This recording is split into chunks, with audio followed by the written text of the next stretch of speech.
After pollination and fertilization, two new structures are formed on a plant, and that is the fruit and the seed.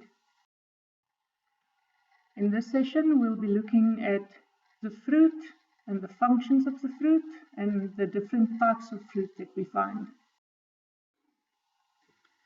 Fruit is basically just the ripe or mature ovary of a flower.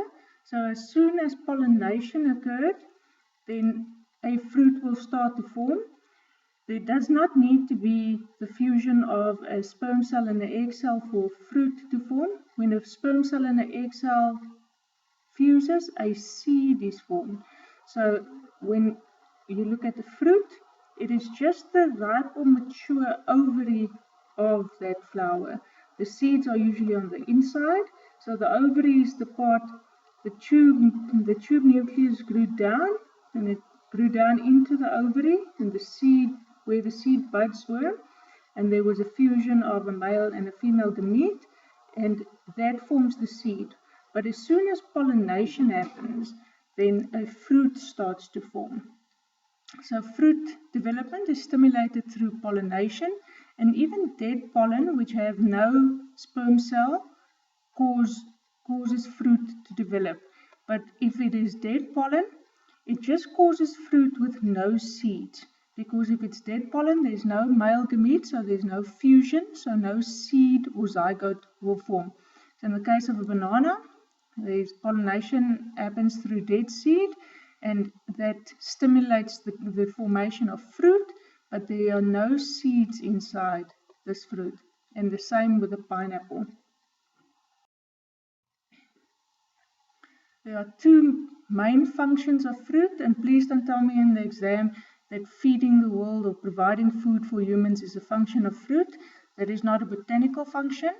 The first botanical function that fruits perform is the fact that it protects the seed. If you look at this kiwi fruit here with the seeds on the inside, it's got a fleshy fruit protecting the seeds inside. The second function of fruit is the fact that it plays a role in the distribution of the seed. So as soon as you, as a human or animal or a bird, eats this fruit, it also eats the seed, and that seed is distributed after it's been through the digestive tract of the animal or the bird. So the two main functions of fruit is for seed protection and distribution of seed. There are three main types of fruit. The first one is called a simple fruit, and that is when the fruit develops from a single flower with one pistil. So one pistil, one female part in that flower. Even though in the ovary there may be many egg cells, which can be fertilized by a number of sperm cells, which causes a lot of seed inside the fruit, this simple fruit developed from a single pistil, so one ovary. We also find aggregate fruit, and that is fruit where there's one flower, but there are many pistils borne on the same thalamus. So something like the strawberry, that is an aggregate fruit. If you eat a strawberry, you'll struggle sometimes with that little hard shells on the outside of the strawberry, and that is not the seeds of the strawberry, that is actually the pistil, which has the ovary, the style, and the stigma. So this strawberry fruit developed from a single flower, but with many pistils borne on the same receptacle thalamus here. And the last type of fruit that we find is called multiple fruit, and that is fruit that formed from a cluster of flowers in an inflorescence. So if you look at the pineapple, for example, each one of those individual diamond shapes were initially a flower on an inflorescence. So that the flower on the inflorescence, there was no seeds, no fusion of male and female gametes, but there was pollination, so the fruit started to form, and they fused together to form one big fruit that we call the pineapple fruit.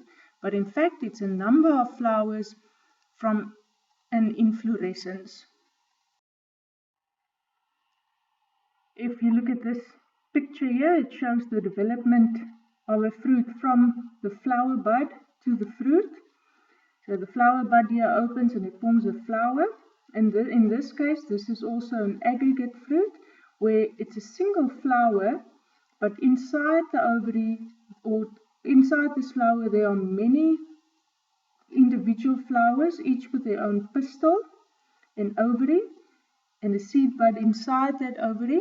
So when this flower was pollinated, the pollen grains grew down to the individual ovaries, and each one of these little circular fruits of a blackberry that we call one fruit, it's actually a number of fruits, it's an aggregate fruit, and each one of them has got a single seed inside. So each one of these little kernels was actually an individual flower inside this inflorescence or in this flower.